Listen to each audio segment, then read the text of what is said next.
Hey there, Grumpy Old Fart here. I'm doing an unexplained megalithic site video on Sacsayhuaman.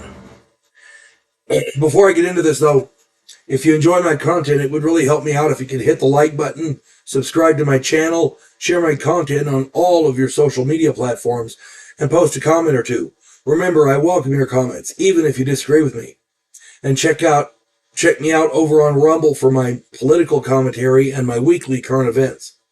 If you enjoy a good book, check out my author page on Amazon.com. My pen name is H.L. Anderson. You can find all of my books there, including a 4-book science fiction Western series called Drifters. This started out with just time travel in the Old West, but it's morphed into a lot of other things.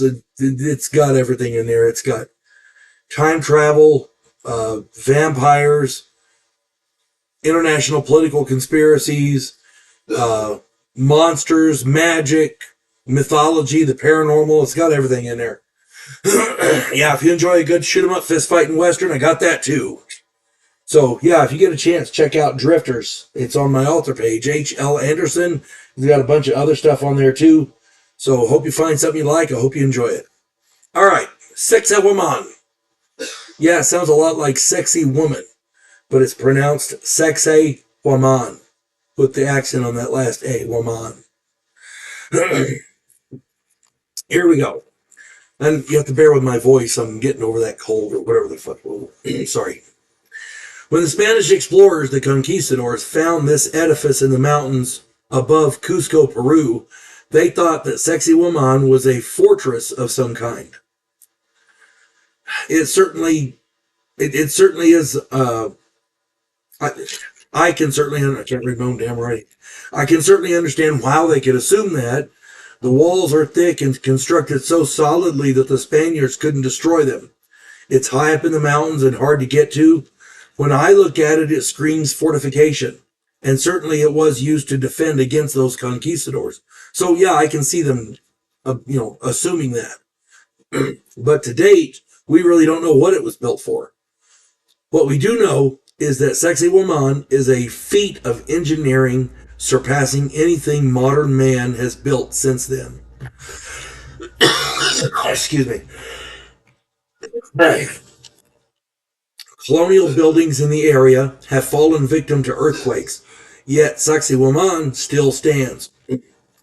It was built using ashlar masonry, which allows the stones to move with the earthquakes and then settle back into place. These stone walls are still standing as they have for centuries. The megalithic stones used in these walls are from quarries miles away across rugged terrain. Some weigh as much as 200 tons or more. The builders had no beasts of burden. They lacked the wheel, and they lacked the tools necessary to cut and fashion these stones. These stones are shaped perfectly to fit together into these distinctive zigzag walls, and they blend into the natural terrain. These stones were cut, shaped, and polished to fit together perfectly without any kind of mortar, with such precision that even a razor blade cannot fit between them, even to this day. Sacsayhuaman may well have been part of a much larger complex.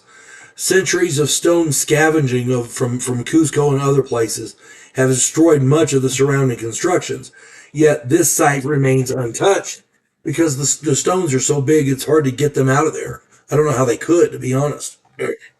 You can't get heavy equipment up there, and a person or, for example, a group of 20 people probably couldn't move one. So mainstream archaeology says that the Incas built this site in the 1500s. But if you talk to the locals, they say Sacsayhuaman was ancient when the Incas came to inhabit the area. If this is so, there's no way to know how old it is. It could very well predate Christ. There are water systems and astrological observation areas built into Sacsayhuaman, leading people to come to all manner of theories as to its purpose, from religious to agricultural to social. Most likely it served multiple functions, but we just don't know. Sacsayhuaman means satisfied falcon in Quechua, the language of the Incas. And there are multiple levels of construction. People built onto it over time. The later levels using more modern and conventional bricks over top of these megalithic stones. So, let's summarize this. Over 1,000 years ago, possibly much longer, much earlier, someone without the wheel, without beasts of burden, and without the tools necessary to cut and shape these huge stones, managed to do just that.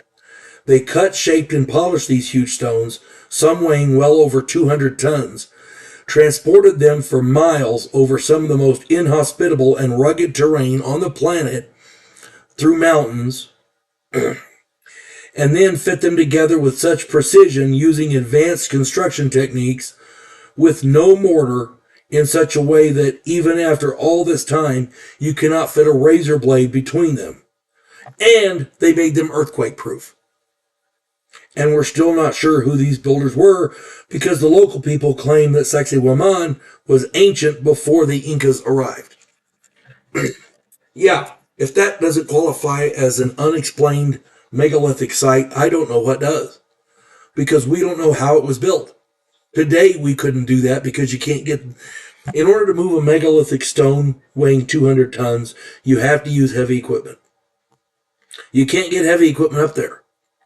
I mean, it's crazy. The only way they had to do that was sheer muscle power. But that's ridiculous because the terrain that they had to get it over, they don't have any ropes strong enough to pull it up the mountain. They didn't have the wheel. They didn't have beasts of burden, at least nothing big enough to do anything like that. And plus they didn't have the tools to cut and shape those stones and polish them the way they needed them to. And you got to see the wall. They fit together like puzzle pieces. It's ridiculous. And they're perfect. The walls are perfect. We have no idea who made it or why. It's crazy. Do your own research. Figure out if I've made any mistakes or if there's anything I left out. Put that in the comments. I'm sure we'd all love to read them. I know I would. You folks have a good one now. God bless one and all.